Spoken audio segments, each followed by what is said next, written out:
Cousins, Kim folks, what's good? It's your girl, The Real Life Plug, and I'm back with another episode for the channel. If you're new here, welcome. Please make sure you like, comment, and subscribe, and turn those post notifications on so you can be on time for every single cousin car walk, sit down session. Be on time for the Kim folk link up. Why? Because this is where it's at, and this is where you want to be, period. I'm about to get up and go to the gym. I ain't even gonna hold y'all. Like, I was debating whether or not I wanted to share this information with y'all, but how can I be who I am and not share this information with y'all? So maybe 4 or 5 years ago, I was diagnosed with PCOS. That's polycystic ovarian syndrome, which means a couple of things for me. One, my body produces more testosterone than it does estrogen.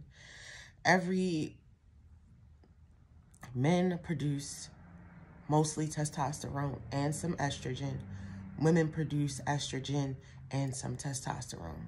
Unfortunately for me, well, also fortunately for me, my body produces more testosterone than estrogen. I'm literally too tapped in to the masculine energy. Too tapped in. And a part of that means that my body produces more hair in places that are not typically seen on women. So like facial hair. I know y'all be saying stuff about like my mustache, or like you might see a few scragglies around the chin. And honestly, I don't care. I don't care, because somebody out here gonna like it.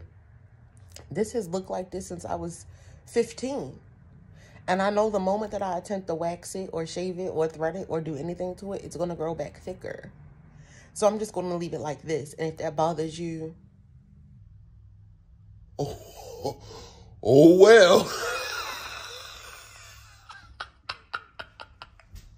So I've already deleted the comments off the post, because I'm not going to allow that negativity to linger around for the sake of having a comment on my post or anything like that. But I've deleted the comments. But I wanted to let y'all know that's what it is. I felt like I had explained this in Atlanta, but maybe I didn't. Or maybe you haven't been following me since Atlanta. Maybe you just joined in New Mexico. Maybe you joined in California. Maybe you joined in Baltimore. Who knows? But the fact of the matter is that I don't have a problem with it. The people who are attracted to me don't have a problem with it. This is my body. This is my life. Now, here is the flip side to it. Okay, so we here with it. Yes, there is a sheet on my bed. I have the fitted right here. And I got the other sheet right here. It just came off in my sleep. And then I got hot and I was like, bump that. There is a pillowcase. Because y'all really be going in on these comments. I just delete them hella fast. There's a pillow on this pillow. There's a pillowcase on this pillow. The pillowcase for this pillow does not fit. The rest of it is on the other side of the pillow. And I feel like this is the last time that I'm ever going to address these crazy comments, allegations, whatever you want to call them. I don't know. I was diagnosed with PCOS, polycystic ovarian syndrome. One of the factors of that is that my body produces more testosterone than estrogen. I also grow hair in places that typically a woman does not, like the facial area. There go a lot of the dark spots that you see around my chin and stuff like that, and on my cheekbones and stuff like that. Also, that means that literally polycystic means that there are allegedly over thousands of cysts on my ovaries that could rupture at any given point in time. That also means that I do not have a regular menstrual cycle. What am I going to do about that? Or what am I doing about it? The accountability post really became as a result of me going to the gym. But I cut out all meat. No chicken, beef, pork, deer, rabbit, alligator, frog. Just straight seafood. I've cut out all simple sugars. I bought a sweet tea yesterday. Like, the bottle sweet tea. I took one sip out of it. It has 5 grams of sugar in it. I couldn't even finish it. I drank like 3 sips out of it. Like, it was just too sweet for me. So I've cut out mostly like rice, pasta, bread, anything white. I don't eat it. White is not a natural color for our food to be, which means I was ingesting a lot of dyes, a lot of fakery. I've definitely increased my raw vegetable and fruit consumption.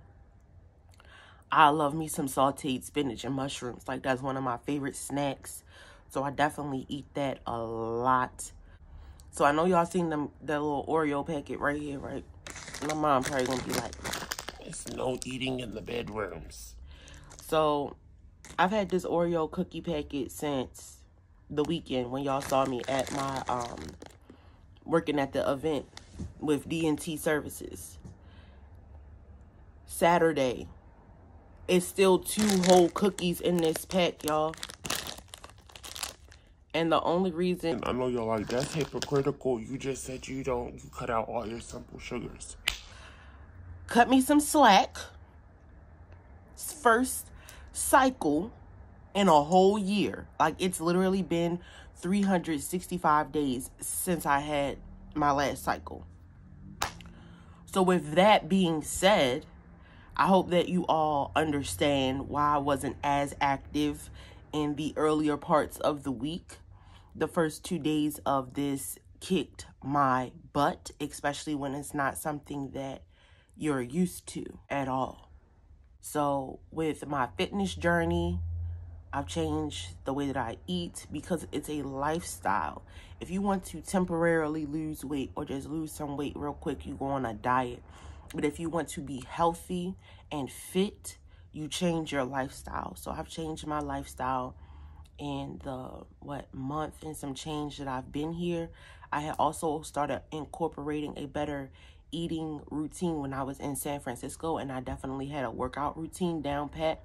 So for about 2 months, I've been working out consistently, about a month and a half of changing the way that I eat. And because of that, I got my cycle. First couple days were not good to me. It hurt so bad because it had been a year since I felt that type of discomfort. And prior to that, I don't know. I don't remember. It's been like that my whole life. My cycle's been irregular my whole life. But this particular cycle, it knocked your girl out. It took me out the park. Like, y'all can have this.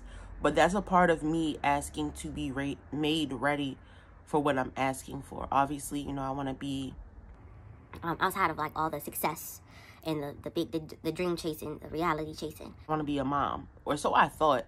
Like, a lot these days, I go back and forth a lot, like, about being a parent. What I do know is that it's going to happen at the exact moment that it's supposed to happen, and not a moment before. Don't want that to happen until I'm well within my millionaire status. My spouse and I, or my life partner and I, have been with each other, you know, officially in holy matrimony, or if we decide to do some type of other life bond connection, I don't know, type of ceremony, at least for a year. At least for a year. That first year of marriage or life partnership, I don't want a kid. I don't. I'm very content right now being a bonus mom, a god mom, tap me in, tag me in, whatever. I'm very, very content with that. I love it. I do not want to be a parent right now. For people who know me in real life, they're like, What? yeah, my life is too lit for me to be a parent right now. Like, I just really started living my life like 3 years ago. So 5 years ago. So I'm not ready to give that up. And pick up and go in a moment's notice. I don't have to find a babysitter, Pampers, pull-ups, wipes, bottles, insurance, appointments, school, all that. I don't have to worry about any of that. I love that. God knew that was not something I could handle. As strong as I am, as hyper, super independent as I am, parenthood is just not a thing that I'm ready for yet. And after the cramps that I was having earlier this week, I'm like, yo. And people grow humans in here for 9 months at a time. No. I'm super good on that right now. I love my life. Get up, go, do what I want when I want. I don't have to think about anybody else. It's extremely selfish, and you know what? I don't care. I love it. I love my godchildren. I do the best that I can to support them when I can, in the areas that I can support them in. And I go. I love it. I'm working on so much at one time that it would be impossible for me to be a parent and do all that I need to do. So full circle back around.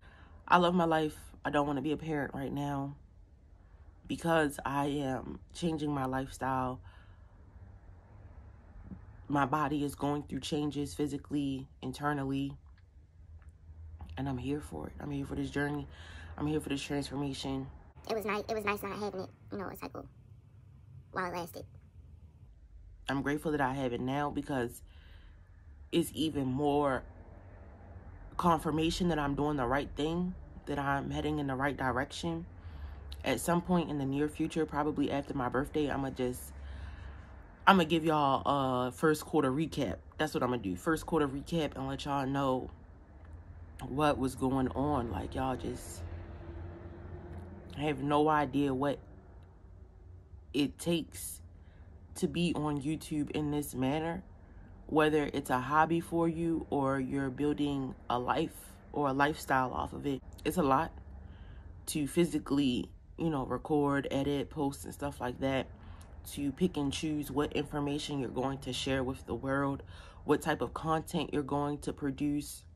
There's a lot that goes into this, but more so for me, it's being cognizant and aware of what I say and how I say it, because my stories are not just my stories, because I interact and so much of my life revolves around other people. I don't want to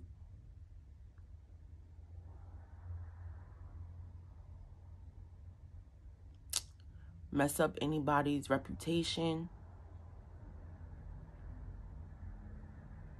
I wouldn't care if we stopped talking. Like I told y'all before, well, I probably haven't told y'all this before, but I got to a point in my life where I had to learn how to stop expecting people to do anything for me.